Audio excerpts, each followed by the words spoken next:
Number 5 وَاسْتَخَفُّوا بِالدِّمَاءِ، نقشہ کہہ دیا حضور، میری امت پہ وقت آنے والا ہے جب میری امت کا خون پانی سے سستا ہوگا۔ خون بہاتے ہوئے کسی کو خیال ہی نہیں ہوگا میں کیا کر رہا ہوں۔ خون بہانے کے عمل اور گناہ کو بہت چھوٹا سمجھیں گے، جیسے چیونٹی مار دی ویسے بندے مارے جائیں گے۔ اور آج دیکھ لے جو کچھ ہو رہا ہے، 500 روپے کے لیے بندہ بندے کا خون کر رہا ہے،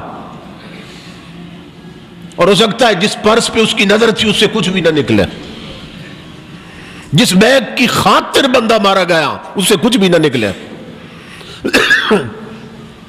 قرآن پاک میں ہے جس نے کوئی بندہ قتل کیا، ایک بندہ مارنے والا، وہ سمجھے اس نے پوری انسانیت قتل کر دی ہے، اتنا بڑا جرم ہے۔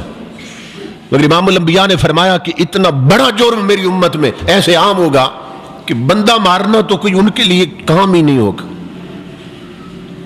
خون کرنا ان کے لیے بہت چھوٹی بات ہوگی۔ مختصر کر رہا ہوں اور بہت سی باتیں ریلیٹڈ میں چھوڑ رہا ہوں۔ امام الانبیاء نے فرمایا وَاسْتَعْلُوا الْبِنَاءَ، اور لوگ اونچے اونچے مکان بنائیں گے۔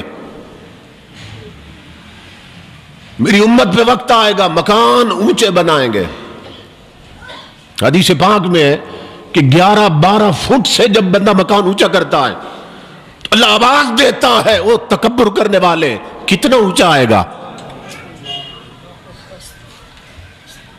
کتنا اونچا آنا چاہتا ہے تو عمارت دیکھتا ہے کتنی اونچی جا رہی ہے، نظر کر تو کتنا نیچے جائے گا۔